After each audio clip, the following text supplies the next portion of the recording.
Hi, everybody. I'm Brittany Lewis with Forbes Breaking News. Joining me now is Peter Keiley, Marine Corps veteran and Senior Healthcare Director at AT&T FirstNet. Peter, thank you so much for coming on today. Thank you for having me. It's a pleasure to join the team here and share.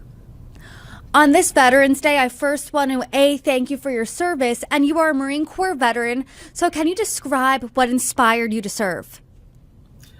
Well, a good story. I tried college, and the first year of college, I said, this is not for me. But again, I think it's a little bit about your background, right? A lot of what we do and what we'll be talking about in a little bit is the background in the formative years of your early childhood. My father was a Marine.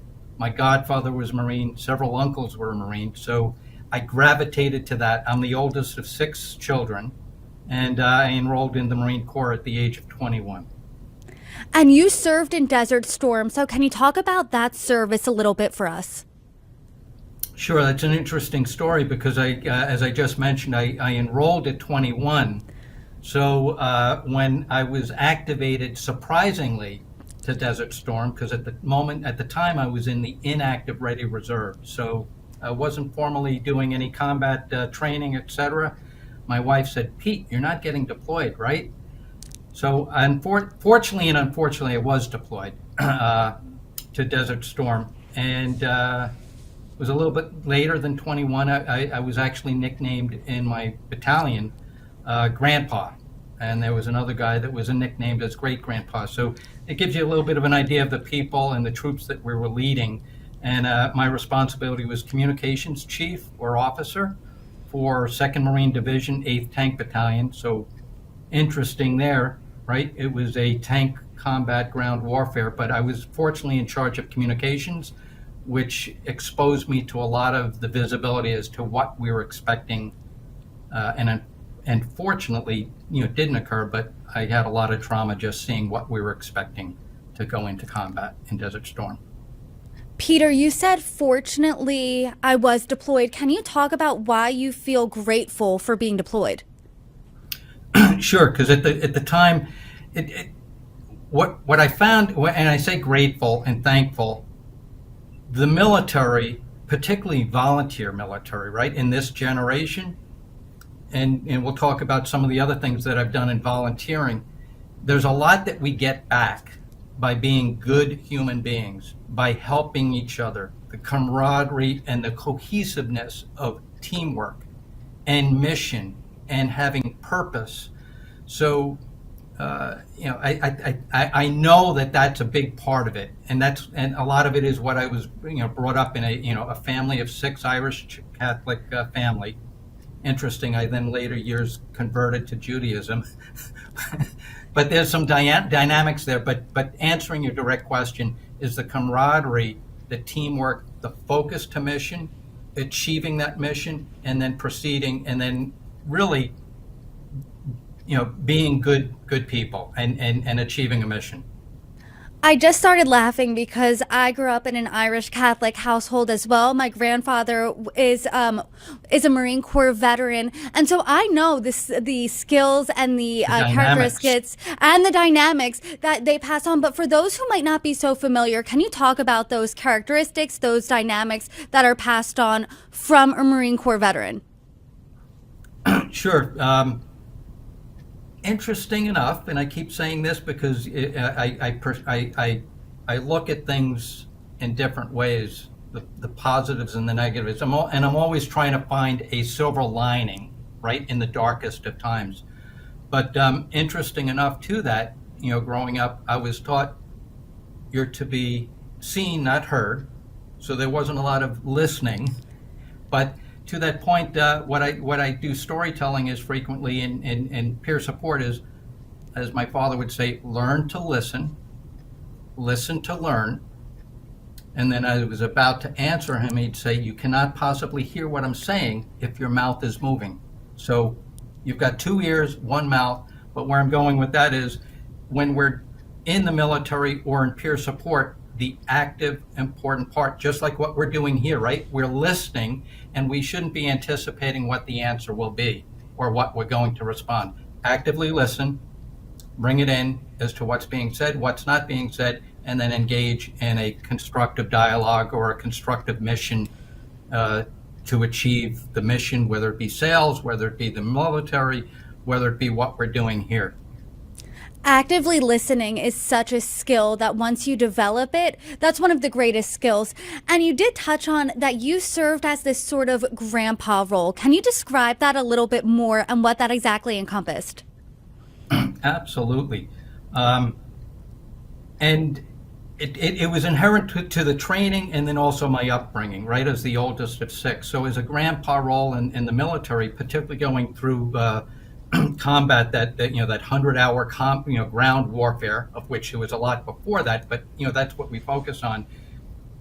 We literally were going through the first breach, as Stormin Norman would said. The Marine Corps was a textbook mission accomplishment, right? We spearheaded through Kuwait through Saudi Arabia into Kuwait and liberated the city of Kuwait. And as we're going through the minefields, the young troops are enamored with the glory of combat and wanting to take pictures and all of this. I'm like, no, focus on the mission. Stay focused. So that's what we did. And then again, very frequently, as you're doing that in combat, the time that you can get hurt is when you're letting your guard down. So always keeping that mission and focused of being healthy physically, healthy spiritually and mentally, and also well fed. But everything needs to be working together to be successful, whether it be what we're doing here in sales and marketing as to what I do in peer support, or in military combat, where in those cases could be life and death. If one of the younger members from your platoon was sitting here with us right now, what do you think is the biggest piece of advice they learned from you serving in that grandpa role? And on the flip side, what is the biggest piece of advice you learned from them as the younger generation?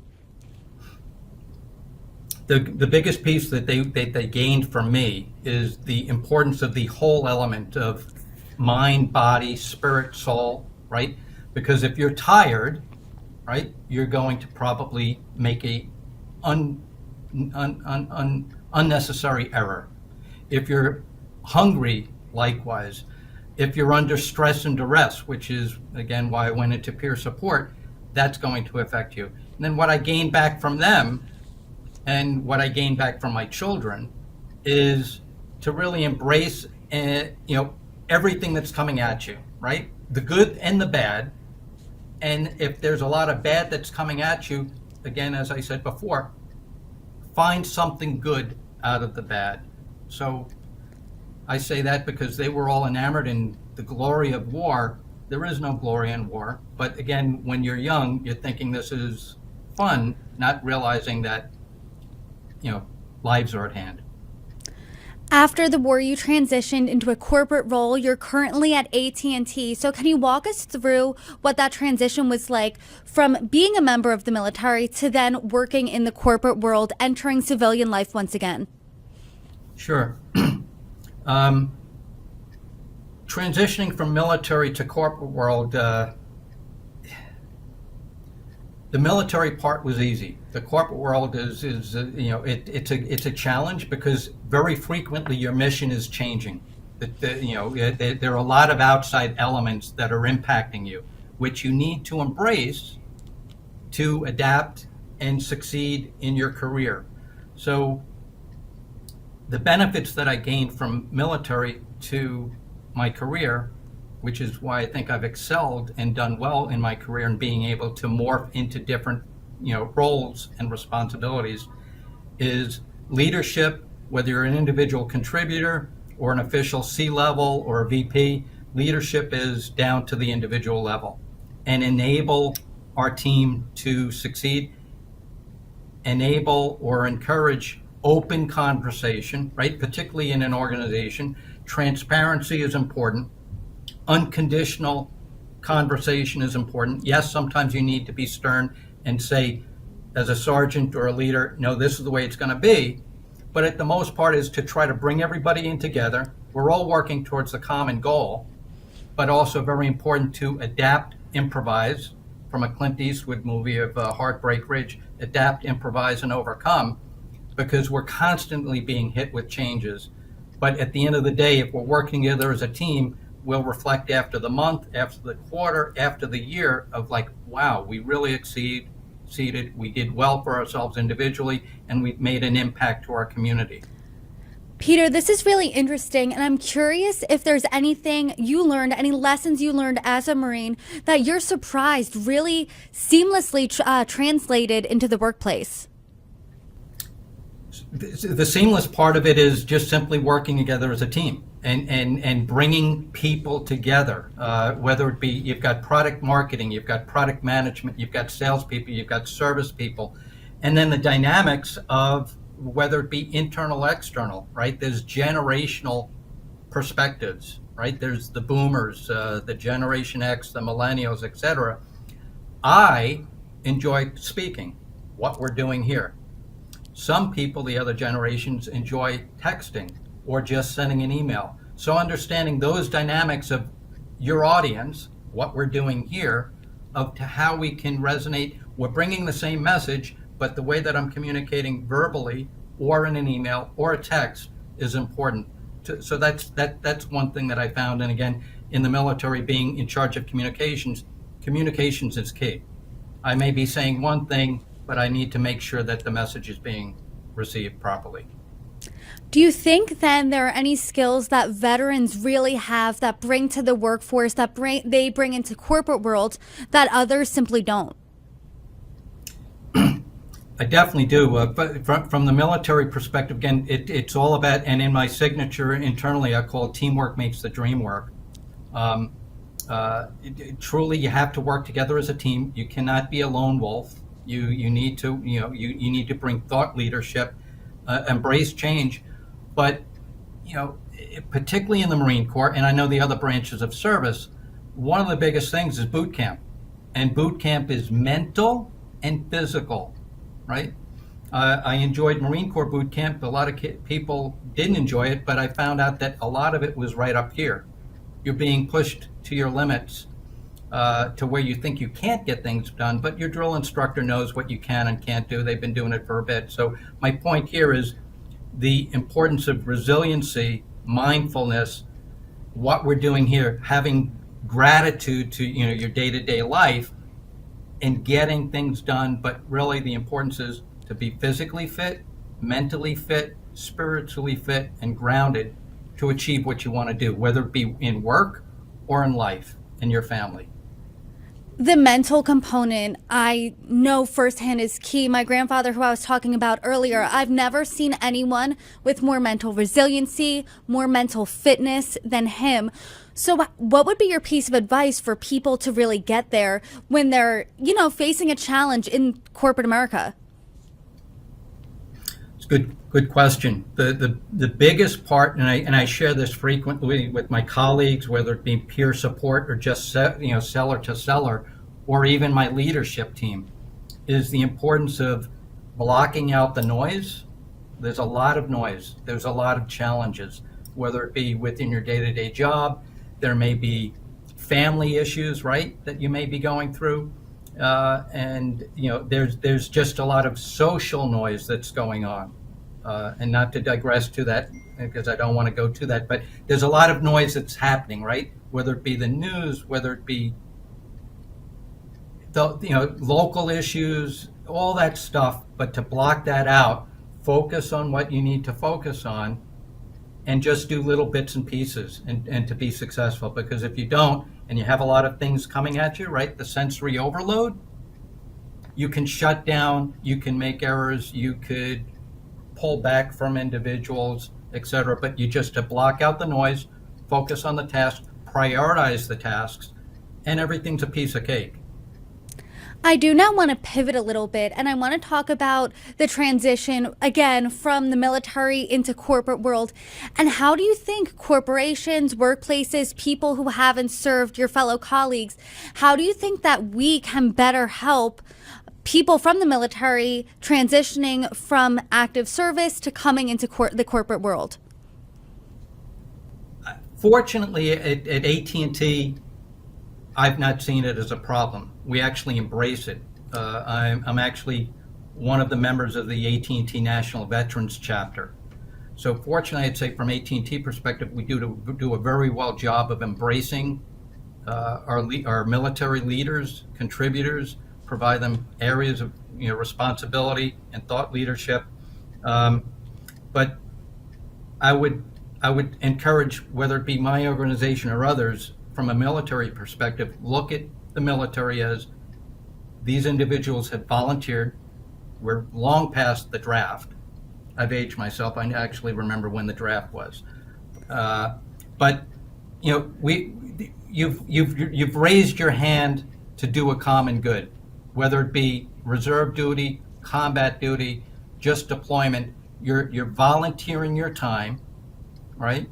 And that's something to admire about an individual, particularly in today's world, to where you're looking at somebody that's volunteered their time, provided something to their country, the common good, doing something good, and then embracing that and learning from those military individuals. And again, the most important thing is transparency, teamwork, open communications to get things done. From your experience as a veteran, do you think there's anything missing from the national conversation when it comes to veterans in the corporate world, in the workplace?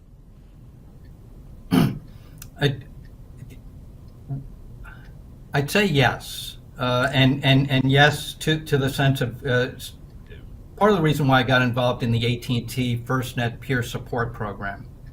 The importance is in the workplace, whether it be first responders, veterans, etc. There are a lot of stress factors that are impacting all of us.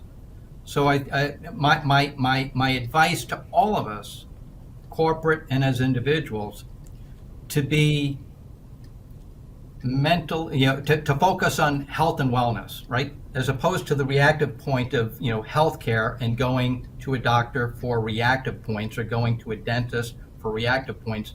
If we do a better job as individuals and as a corporate perspective of encouraging wellness, the open conversation, and I keep saying it, the transparency, right? Everybody can read through a bunch of malarkey or whatever the word might be, but if you're being transparent, just like what we're doing here, it encourages open conversation, honest conversation, and approaching the challenges that we have as corporate America or in family life. So that's what I would encourage any corporation to do, is to embrace the importance of mental health and wellness. And can you just describe for us what the AT&T FirstNet peer support program is? Absolutely. So for those of us on this call that are not familiar with what FirstNet is, and often there's a common unconscious bias of, oh, well, that's just AT&T. It does ride on the AT&T network, but FirstNet was born out of the unfortunate circumstance of 9/11. And the 9/11 Commission went out and noticed that the number one cause outside of the event of fatalities was the inability to communicate. So the FirstNet was born and created out of that, and we were awarded that bid for 25 years. But we took that a step further, and this is where the important part of it is. The important part was to provide connectivity and communications, right, for companies. But then we realized our first responders and agencies or healthcare providers that are responding to those events are being traumatized. And we have people like myself or yourself or my colleagues that are going out to support those first responders with connectivity solutions. Now, I'm a day-to-day salesperson. I may see things or experiencing things that may be traumatizing, coming back to the workforce and impacting my workforce. So what we've done is we have a response operations group, a peer support ambassador team, which I raised my hand. We're a grassroots group of about a dozen plus and growing individuals, volunteers that are trained, professionally trained. We're not certified. I'm not a nurse. I'm not a psychologist. I'm trained to be an active listener, right? The common thing is you've got some compassion and empathy, And the importance is that what we do is we support our peers, my colleagues, we're common people, to then reach out and make sure that we're touching base with each other, that you're okay, and that if you're not, and as we're having this active conversation, right, and listening, if I recognize that you may need some support, that I bring to your awareness that that there are resources that are trained and certified and available for you, should you need that. And what kind of impact does this have on you as well as your colleagues, both the peers like yourself, as well as just your everyday colleague who might need a little bit more support? What impact it had on me, and I start my day every day, even before peer support, was PMA, positive mental attitude, and pay it forward, along with my cup of coffee. But what that did was, in the peer support program, it basically supercharged that cup of coffee and PMA that I have. So it brought more of an awareness to me, which is good, and also a little bit of a curse because I've become a little bit even more sensitive to the things that are around me. But the benefit that has happened to us and to my colleagues is that it provides an unconditional conversation, one-on-one. And when I stress unconditional, it's unconditional. There's no bias. It's active listening. It's a dialogue, not a debate. And it's to listen to your points. And it's simply that simple point of somebody actually reaching out with no bias, unconditional, just listening and saying, "How are you today?" And then, acting upon that. And as what we're doing here, right? The other person wants to talk, which is what I'm doing with you today. So in my peer support program, I'm doing more listening, very little talking. And then the best part of it is, at the end of the day, you've now got a friend, as a Toy Story would be. You've got a friend in me. Peter, thank you so much. You're an inspiration, and the art of listening is something that's so important and that can easily be lost. Once again, thank you for your service. Thank you on this Veterans Day, and thanks for coming on. Thank you, Semper Fi, Marine Corps. Thank you for having me. Thank you.